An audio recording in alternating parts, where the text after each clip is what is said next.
Hey everyone, welcome back to the Hot Comes and Popcorn podcast. For those who don't know, my name is Brianna. I'm Bobby. Why y'all laughing? I don't understand why y'all laughing. Because it was the switch up. It was the switch up. Why y'all laughing? Go from timer going up.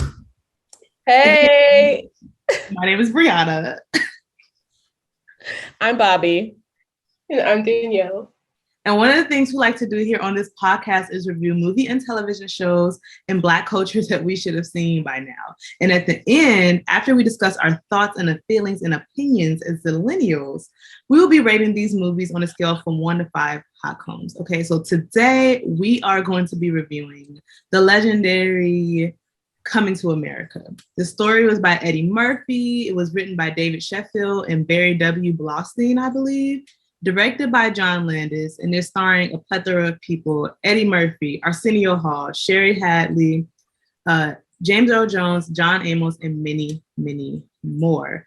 Coming to America has a release date of June 29th, 1988, is rated R, as it should be, and a runtime of 1 hour and 56 minutes. So if you've never seen Coming to America, or you need a little bit of a refresher, Coming to America follows Akeem, the Princess Zamunda,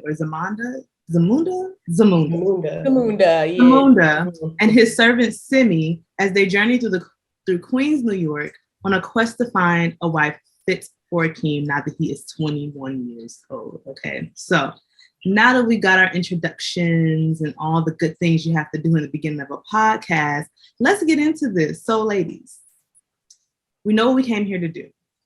What are our initial thoughts on Coming to America, and how do we feel about it? I mean, so within the first 5 minutes, I was like, oh, so this movie's gonna be extra. This is blackety black. This is a lot. I thoroughly enjoyed it. I thought it was great. I thought it was a great little time. I didn't realize that Eddie Murphy came up with the concept for the movie. That kind of surprised me when I saw it in the credits. But in the beginning of it, I was watching it and I was like, is this The Lion Sleeps Tonight from like The Lion King? Is that the background song? Because that's what it sounded like. It was close. It probably was. It was close. They did a remix. A little remix, yeah. But I thought it was great. Yeah, initial thoughts. It's so hilarious, spicy. It gave me what I wanted. I came for a good time and I left feeling like I was on top of the world, truly. I mean, this is a lot. It was very dramatic. I feel like I can also be very dramatic. I feel like it just matched with my everything, and the humor hit. It landed. That's the real test. It's not like, it's the test of time. If the jokes are still landing appropriately, I thought it was working. I mean, sure, some of the jokes didn't really age that well, but for the most part, I was enjoying myself. Like, I was having a good old time. And during this, I'm trying to think of like a low light. I know we're not at that section yet, but I don't think I have. And that's my hot take. For me, another hit movie, I Fear. It was over. It was great. It was, I mean, I know I can be dramatic, but I would say out of the other thing, as I said, I know I can be dramatic, but out of the other movies that we've watched, I feel like this one, next to the 5 Heartbeats, is one that actually ages well. Mm-hmm. It's still watchable. This is actually one like the 5 Heartbeats that I feel like I could have been made to watch. Other than if it was on television, obviously they're gonna cut out the parts where the girls are naked or blur them out. This is probably one of the only movies I can see me for some reason been showed as a young kid. For whatever reason, whether it be a cousin, it just seems like one that would have crossed my TV screen at some point when I was watching it. I thought it was great. I thought it was great. I love that. I don't know if this is the beginning of it because we're still watching these older movies, but I think this might be like the beginning of us seeing Eddie Murphy doing his like character actors and things like that. Yeah. It's really cool to see because he plays so many characters. And some of the prosthetic makeup work was so good that you just knew it was him because of his voice, not because of how he looked, you know? So yeah, I thought it was a great another hit movie. You know, it's a classic for a reason. Yeah. It is, and it's a classic that goes up. Exactly. People still quote it, and like you said, like I feel like the profanity, it wouldn't have been like it probably would have just gone like right over my head as a kid. Like I probably wouldn't have cared, you know, because like when they use profanity, it's funny. It's not like they're cursing somebody out and then like shooting them in the street, you know, we're cursing somebody out and it's played for laughs. So 7-year-old me would have enjoyed it, and I don't see a problem with that, and I'm confused as to why it wasn't shown to me, but you know, that's fine. That's why we're here now. To correct the mistakes of our elders. Yes, exactly. I mean, from the first moment I knew that it was going to be a hit. I mean, the flower petals, come on. Okay, so let's just go straight into our highlights and lowlights. So I think it's fair to say the highlights, the dramatics of the Kingdom Come. Yes, obviously. Like the money, the budget on this film for costumes alone had to have been up there. Like the costumes were amazing.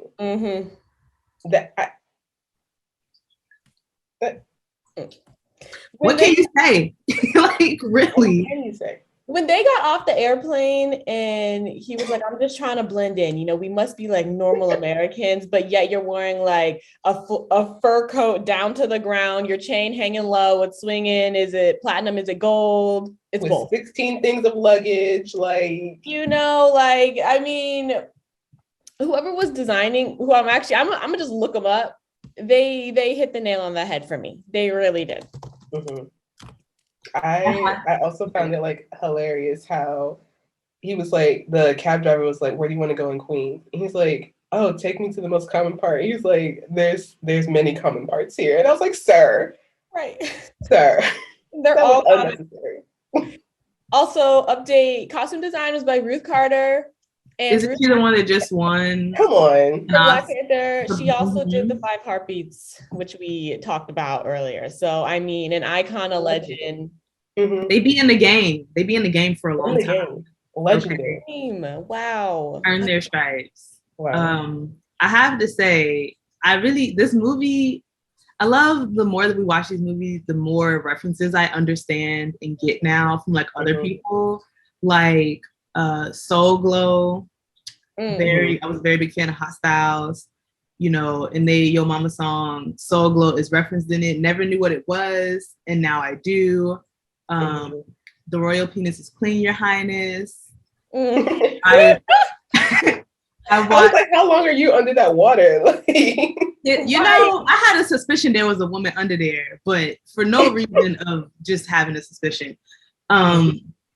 Yeah, that part, a YouTuber, I don't know how to say his last name correctly, so I'm not going to, but he formerly went as Timothy De La Ghetto. When he was really, really popular, he would use the royal penis is clean, Your Highness. And I was like, oh, that's funny, but I never knew who it was from. So I feel like there's a lot of references in this movie, even the Arsenio Hall spitting out the water. You see that gift all the time on Twitter.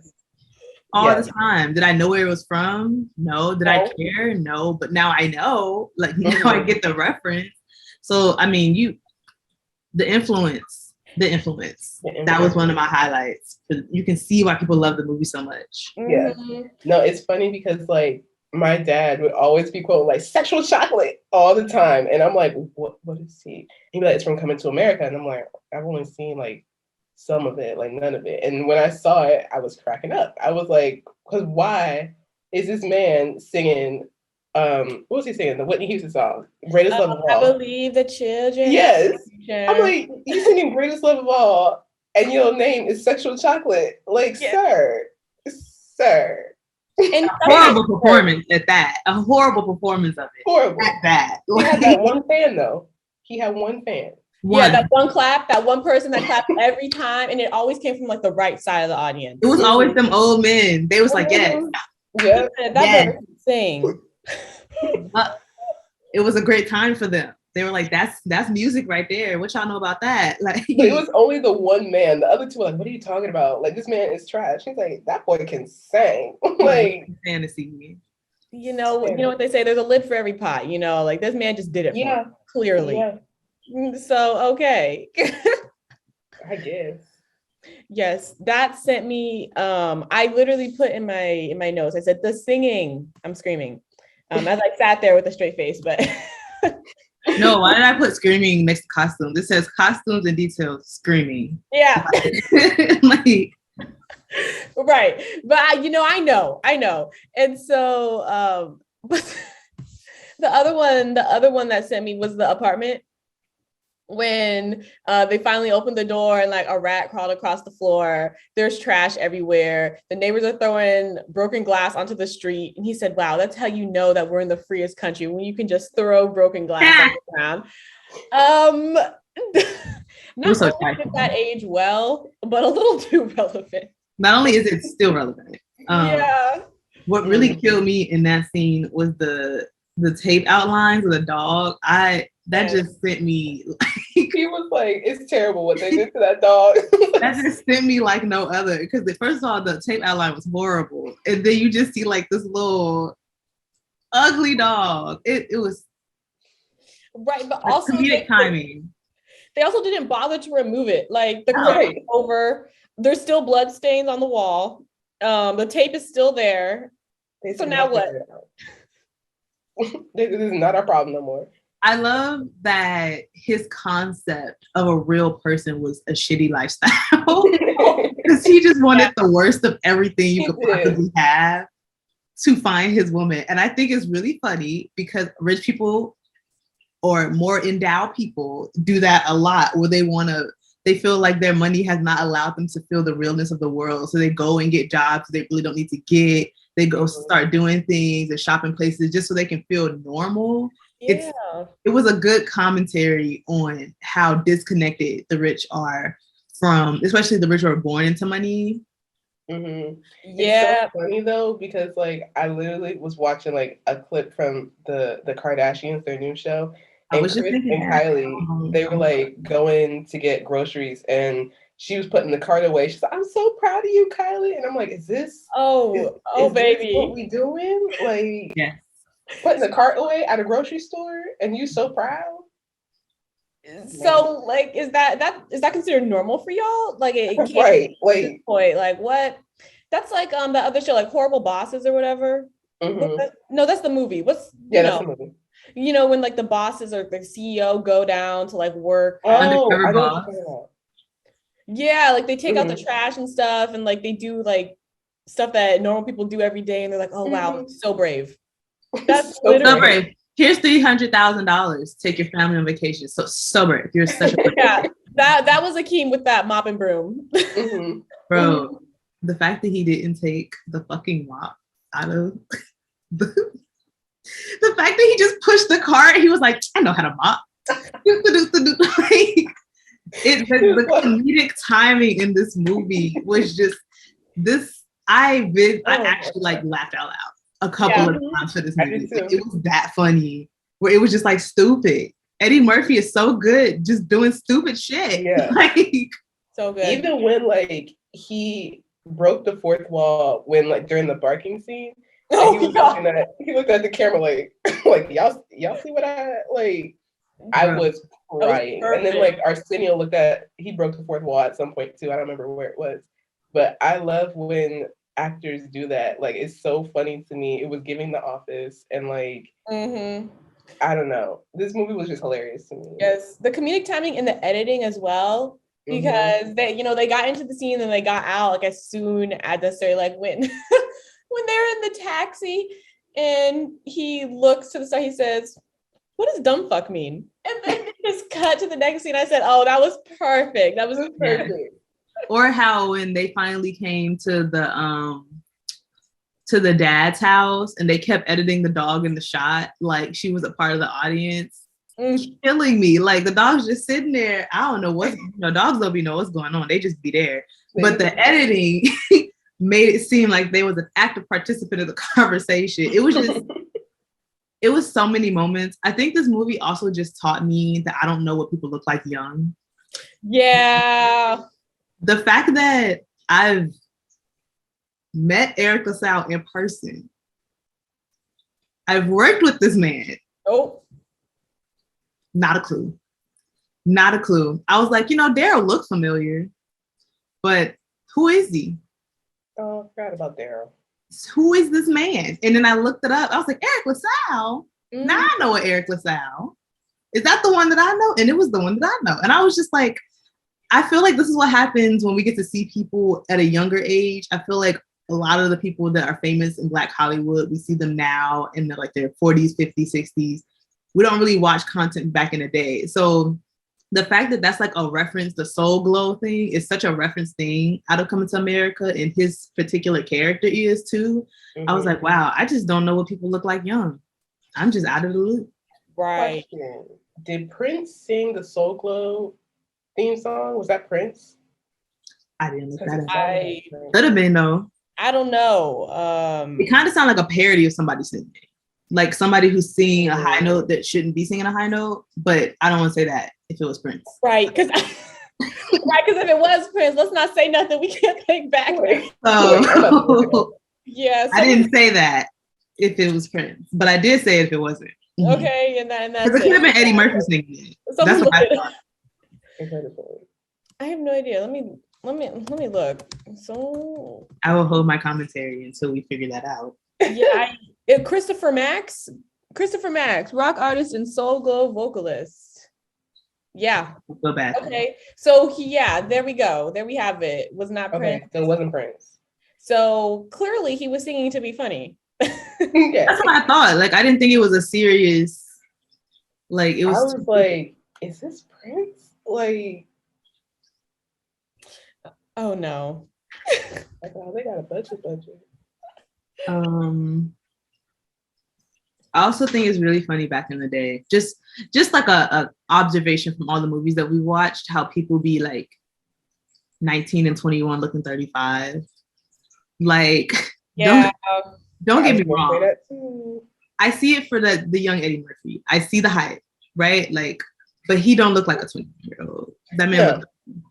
Yeah, I wouldn't have believed. He said 21. I said, he looked younger for sure. Definitely young, but even after he cut off that rat tail for $8, I was like, I'm sorry. The first thing I thought, I said, oh, that braid is braiding, and it's in my face. It is. Is this going to be the whole movie? And just God bless the people who have rat tails now. And that's all I'm going to say about it. No, I literally put in my notes, I really can't with this detachable ponytail braid. That's girl, and it didn't even match. Okay, no. It didn't even match, and I don't know. I'm just gonna believe that they did that on purpose. Yeah, for sure. Yeah, because I feel like if they wanted to make it look good, they could have.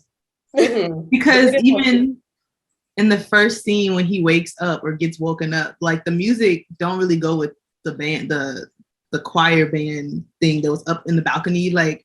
At some point, the violins was matching. At another point, we had drums and tubas, and I was like, "This is a whole marching band. This ain't violins." I will say though, giving up my royalty for a man couldn't be me, because no. I mean, don't get me wrong. I love that he was humble. I love that he wanted to live a normal life. But if I had a choir of violins waking me up every morning, I didn't have to lift a finger to do not a thing. Look. Yeah, no, I definitely would have stayed my ass in Zamunda, okay? And you know what they be saying, like people that have wealth, whatever, like what we were just talking about, sometimes y'all just want to be oppressed like the rest of us, and it's weird. Why is it that you want to go to Queens and live in the apartment and that was crawling with rats, a clear murder, and you're like, this is what I want for the rest of my life. Regular people we don't think that. No.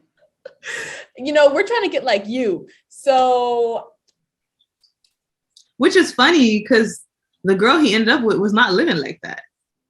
So why did you need to live that way? Like, she wasn't living like that at all. If I was her, I definitely would have run to Zamunda immediately.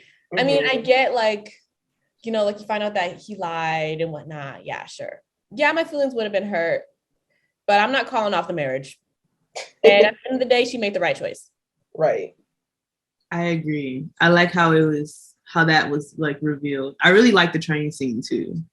I thought it was really, I really, you know, what's his name? Let me see. Flips notes. John Landis, you did your thing in this movie because I liked a lot about, is that not it? Did I say the wrong name? No, go ahead. Times. Oh, I was gonna say, I can see like the directorial options and choices that he made, even just from the passengers watching on the train. Like he could have made it a very in between them type of thing. And there was a lot of fourth wall breaking. There was a lot of, like you said, like good cut off comedic timing. Even when John Amos's character was looking at the McDonald's handbook and like tried to hide it when somebody walked in. It's just there. Like the timing of Eddie Murphy's brilliance when it comes to writing and creating a story. Well, not writing for this movie, but just creating the storyline, and then the writing and directing went with it. I mean, it was a home run. It's clear to see why this was Eddie Murphy's prime. Like truly. Because like right after this, there was Beverly Hills Cop, or maybe Beverly Hills Cop was, no, it had to have been after this. Because I think Beverly Hills Cop, there was like 3 of them. I just can't see that happening right after Coming to America. But I mean, right before Coming to America.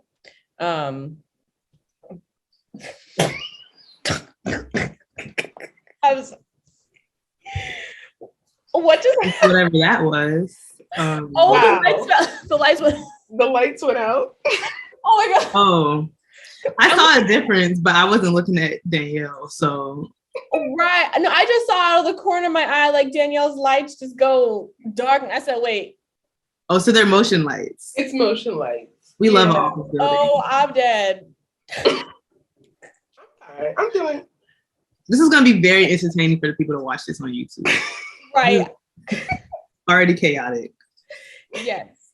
But my favorite scene had to have been the one when they were in the club and they were like, it was like speed dating. Mm-hmm. It was hilarious. I laughed for a solid, however long that scene was, like a minute and a half straight. Like I was laughing the entire time audibly. And then of course the spit take. And I know we said this in the New Jack City episode, but it is so satisfying when you finally see the origin of the GIF, you know, the origin of the meme. Yeah. It just wrapped up beautifully, you know, like the whole arc of that scene, starting from like mellow to just gradually getting more and more absurd to Arsenio wearing like makeup and a wig and the dress, and then talk about and your friend over there. I said, oh my god.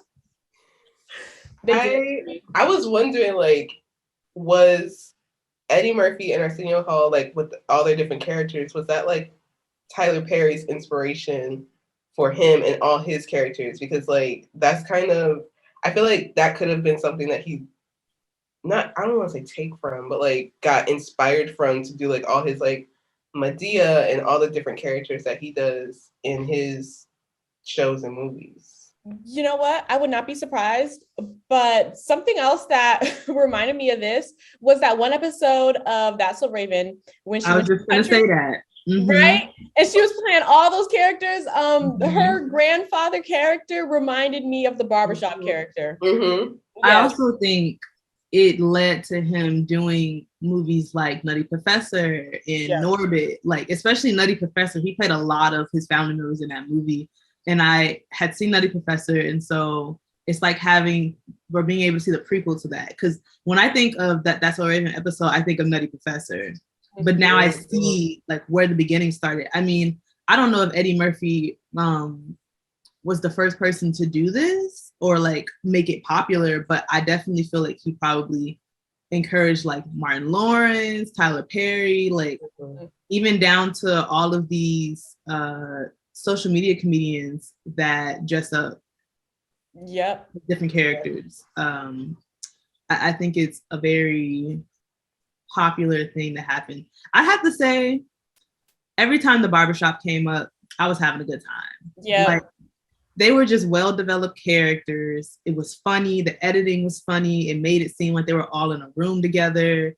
Like the fact that Eddie Murphy was playing two characters in that scene, and one of them is barely recognizable. Like, it was just funny. It was funny, especially the one that was always talking, because there's always that one person that got a story for everything. Like, everything. You got a story for this? Well, I got a story for that. Like, it was giving old black man, and it was just funny. It was good humor. And it was so realistic. Like, I've probably like been around conversations similar to this when they're talking about well, his mama named him Cassius Clay, so I'm gonna call him Cassius Clay. I've heard that so many times. I feel like that's Chicago. Every time somebody try to change the name or something, they be like, it's the Willis Tower, baby. His mama named him the Sears Tower, so we're gonna call him the Sears Tower. Like, it's like that. So you hear that type of like attitude all the time. He called him this, so I'm gonna call him this. It's just very black. It was giving black, and very black. It was great. I think for me, this movie, I don't know if Elf specifically took some type of influence from this movie, but I think I really like this movie because the two of them are very similar. It's a very similar storyline of someone from a different world coming to New York, trying to find someone they love.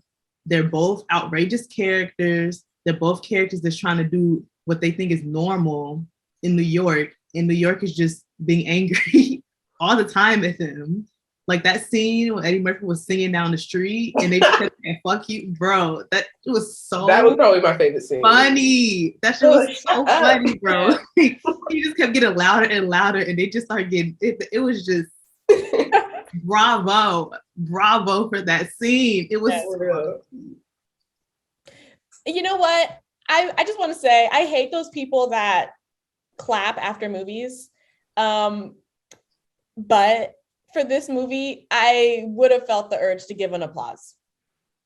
That's fair. I would have. That's fair. It's like the people that clap when an airplane lands, when a movie ends. Why? However, for this one, I may make an exception for myself. I know, controversial. I feel that's the opinion we have to dive into later on. Oh.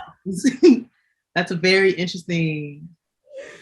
Now, are you saying you would have clapped in your room or you would have clapped in a theater had you been there at the time the movie came out?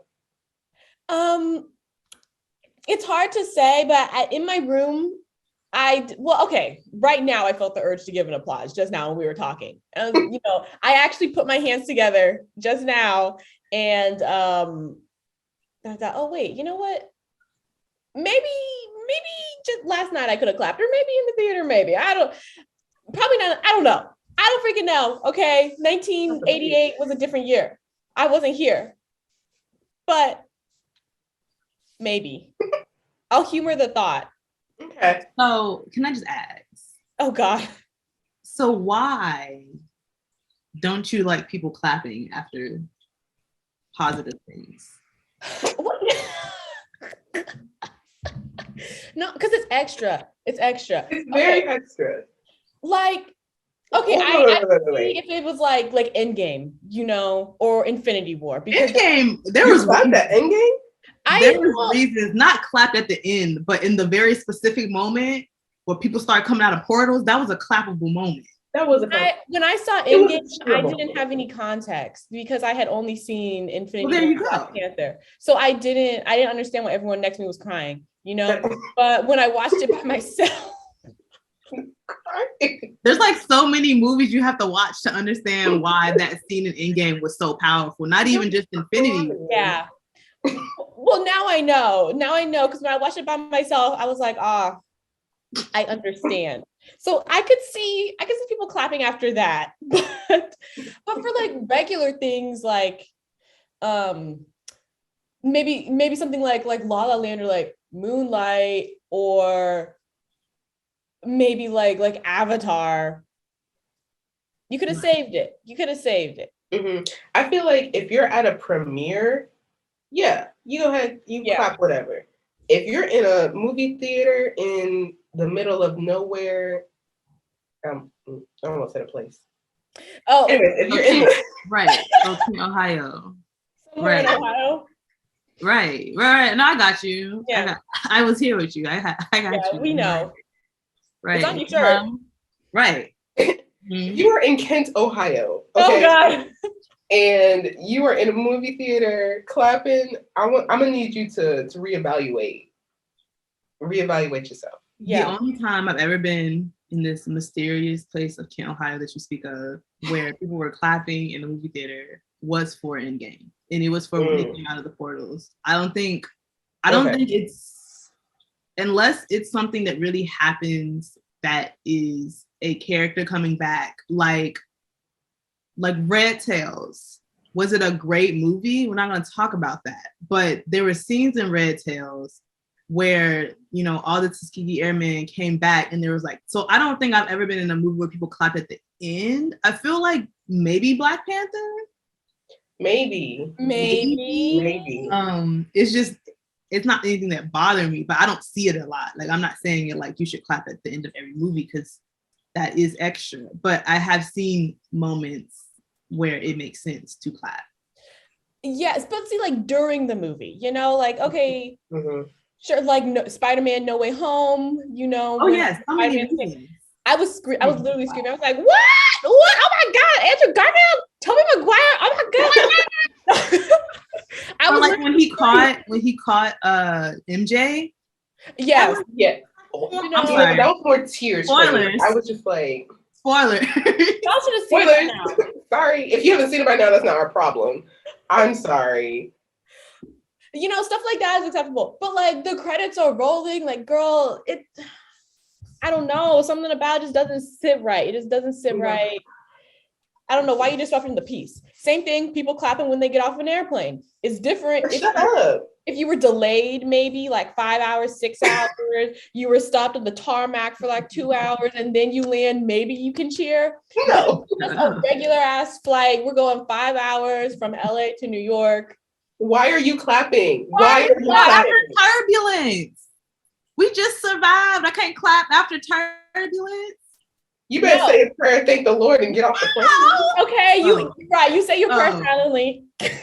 I will clap for my life, and I will not feel no bad about it. You're a plane clapper. You're a plane clapper? But that's a group activity. Don't bring the group into this. No. Because that's a group activity. Just like applause in general is a group activity. If you're clapping at something by yourself, yeah, it's gonna be weird. But if you all get to the flight safely, or if you have like a really good airline, I can't think of stewardess, airline attendant, steward, can't think of their name, flight attendant. Mm-hmm. Like sometimes they be making jokes. Like sometimes, depending on what it is, or a lot of schools when they go on trips and they have to fly and they land, they're all clapping because sometimes they're going to like a big game. I'm not saying it's like a special occasion kind of situation, Some people just be happy they didn't die on a flight. I guess. I mean, it's the way that we just went totally left, because how did we even get because now we need to talk about the lowlights of the movie. All right. You need to talk about the lowlights of the movie. I'll go first. Okay. Go ahead. I already said one of them, him trying to give up his throne for a woman. That's your prerogative, not my ministry. I had two. One of my lowlights was, why was that man singing at the ceremony? Everything was so beautiful. They just had the beautiful dancing. They was doing the costumes. Why are you singing? I don't know if it was supposed to be funny. It didn't translate as funny. It translated as my ears hurting. Everything was supposed to be so magical. Everything was supposed to be so da da da da. Why are you singing like that? he put his body and soul into that song. He said, "She's your queen." Agree. Maybe he deserved an applause for effort. Right? Don't do that. And then he just steps back. That was, I think it was supposed to be funny in the movie, but it was just, everything was so grand up until that point, and it was so ugly. Like, why? That's you're telling me someone, because he was like their right hand man, right? Mm-hmm. You telling me if your right hand man sang like that at your wedding, you'd be okay?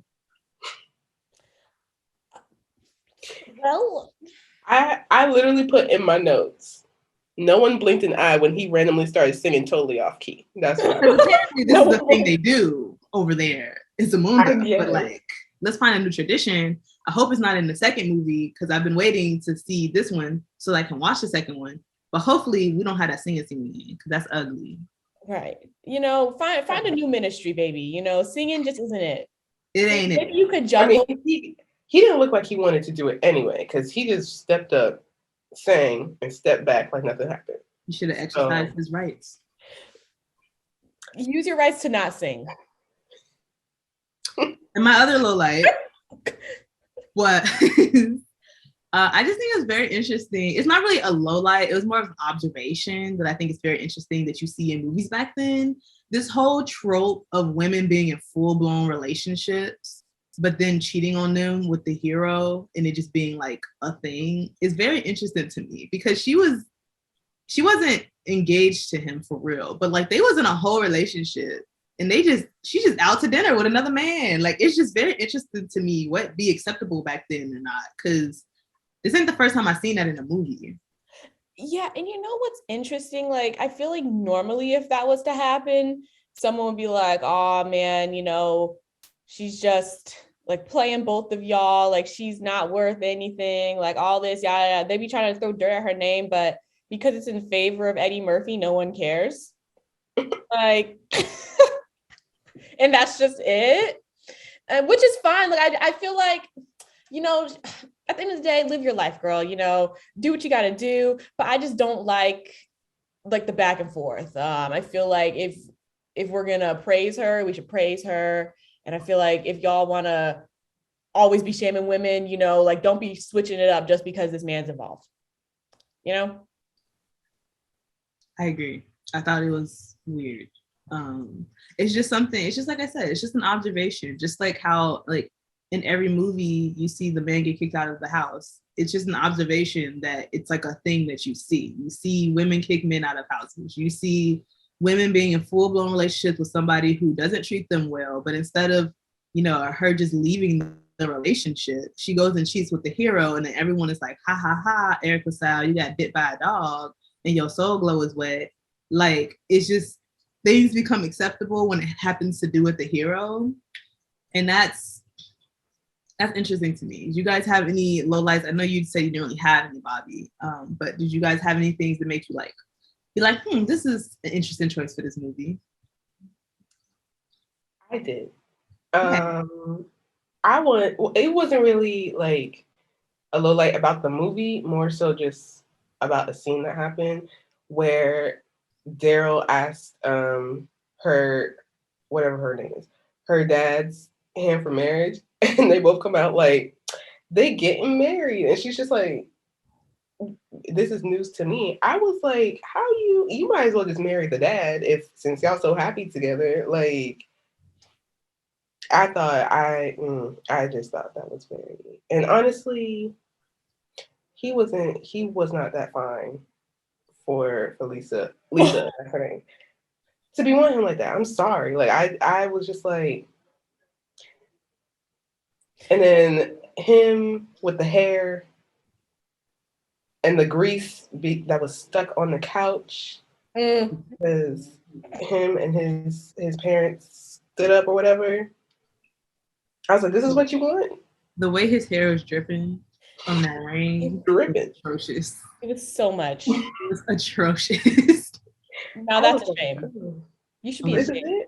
That man got gel in his hair for sure. The chemical formulas was different back then. They were different. They were different. I'm curious, what did you guys think about her sister? How old was she supposed to be? They're all under 21. Just make that a blanket statement. King and Samunda just turned 21. I'm pretty sure his sister was in high school, if not fresh graduation. It's just so wild because nobody looks their age ever. Like, what do we have to do for once? Please, just cast a 21-year-old, a 17-year-old. So this girl was they cast a supposed to be in high 17-year-old school. for being hypersexualized like that, though. Okay, yeah, true. Daniel, your face. It's like, it's giving. Go ahead, say what you want to say. Yeah, That's say what we what you hear. said. It's a safe space. So she was supposed to be in high school, but she's okay.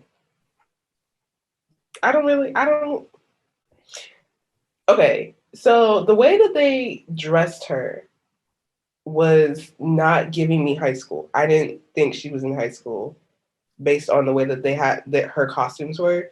And it also, she was trying to get with actually she was trying to get with both of them. She was trying to get with both of them. And so I was thinking, oh, she must be their age. But then I was like, she's younger than Lisa.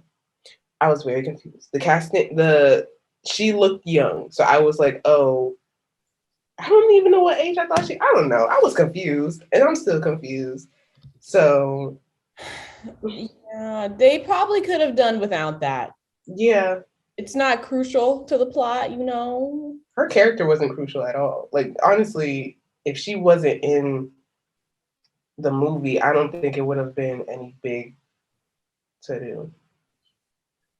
I think her job as a character was just interacting with people, because what I will say is that there is definitely that usual trope of,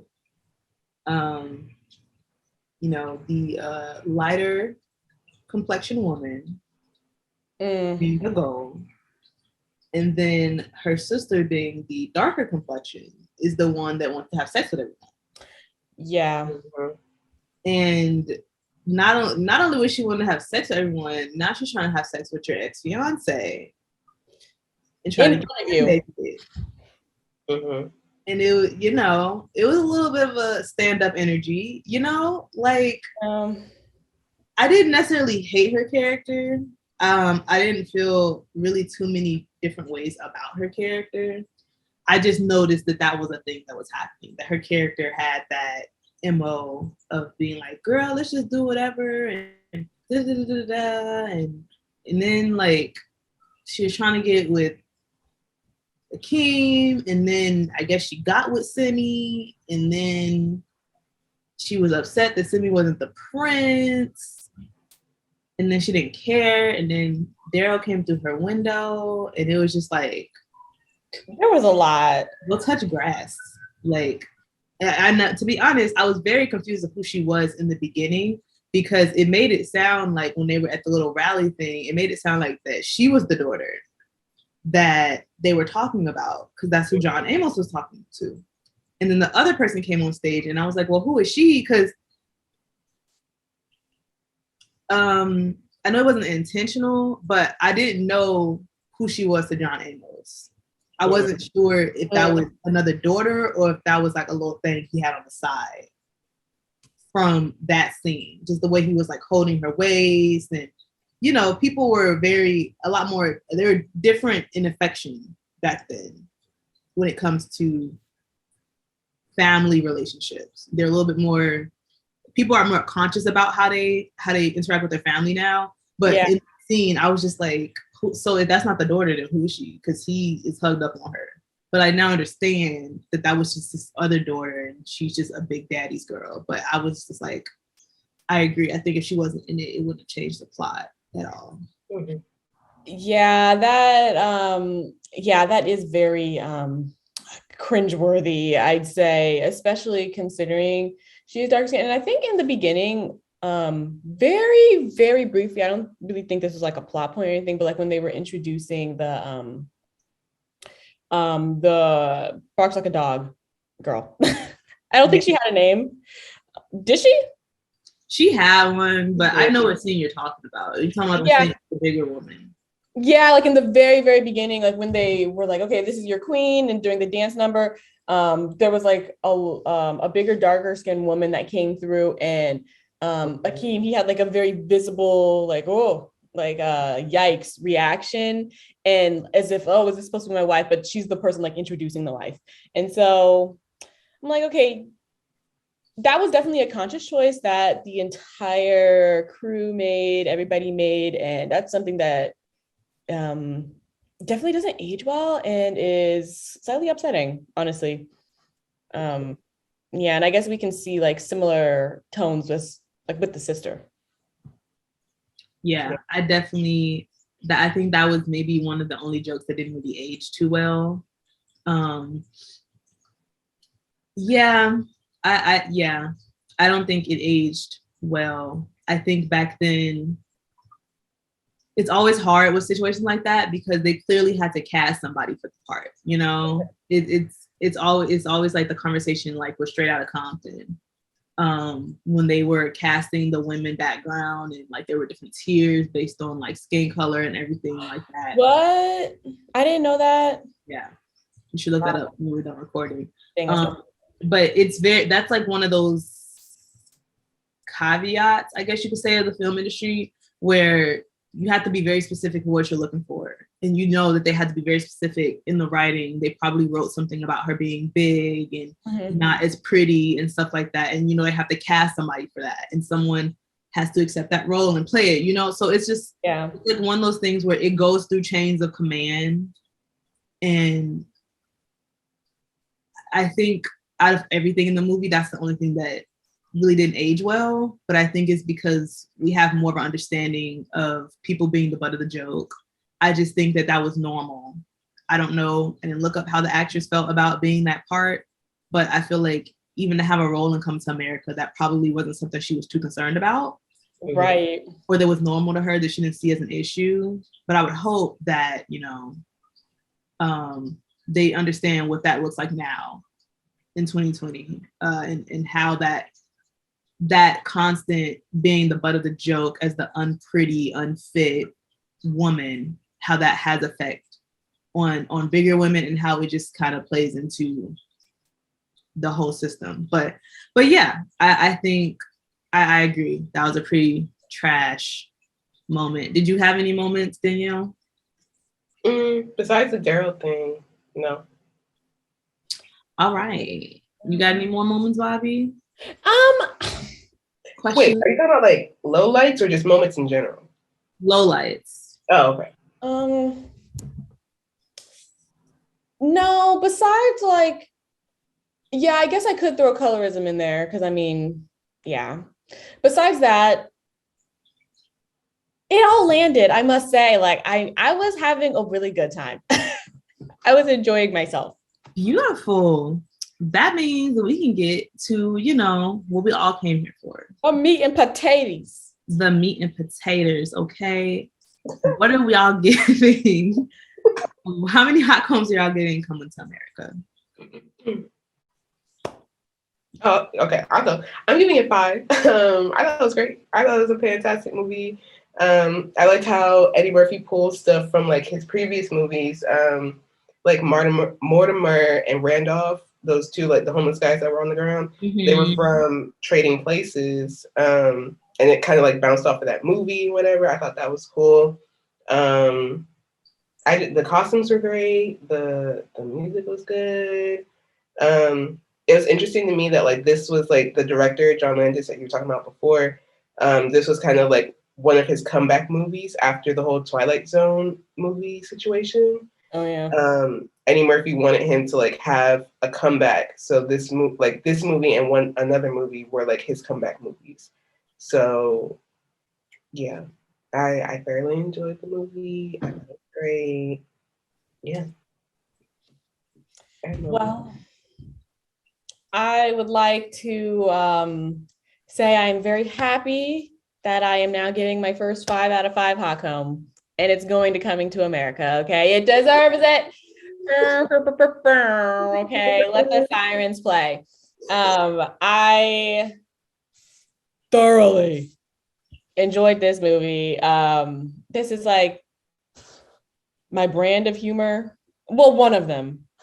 So it was just great. Okay, it was just great. I don't know what else I can say. My favorite person is probably Peaches. She did the freestyle during the speed dating scene. She said something like, "My name is Peaches," and I some I don't know exactly what she said, but she was laying it down. Okay, and she has bars, and she was flowing. She wasn't chose, but that's okay, Peaches, because I choose you. Okay. I cannot. I think personally that it would be a crime to give Coming to America anything under a 5. And here's why. The jokes, the costume, the budget, the sets, the storyline, the influence on the culture. Yeah. Okay, like, look, I don't have too much to say.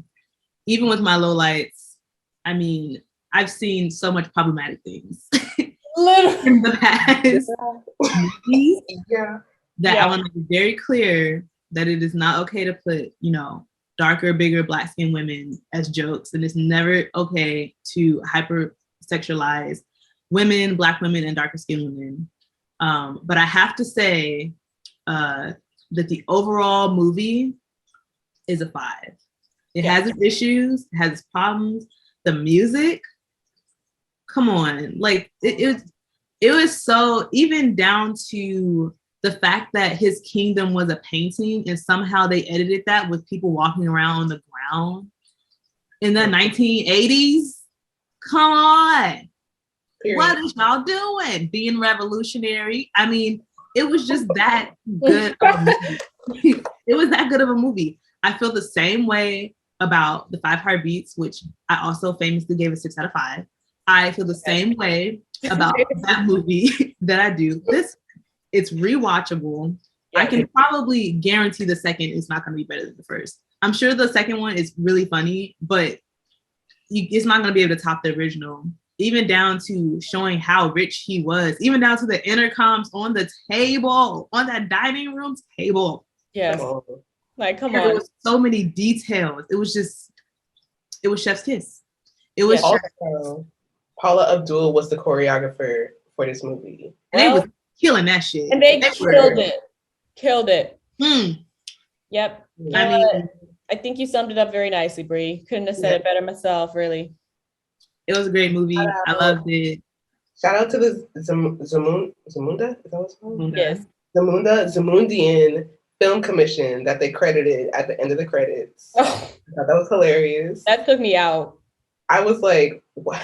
Why? Zamunda's not a real place though, right? No, it's not. I was like, because stuff like that will have you thinking twice about your not real though, because everything else was so based in real life. Like they was in Queens, New York. So like I had to look it up. I was like, now wait a minute. I was like, the Zamundian Film Commission. Nah, it's fake. But I mean, look at that. Like even that's a detail.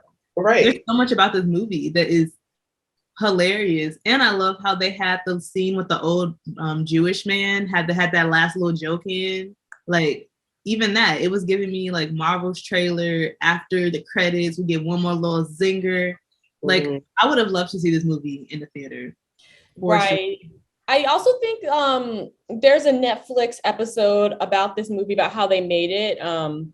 It's the Movies That Made Us series. I don't know if you guys have heard of it, but there's there's an episode on Coming to America.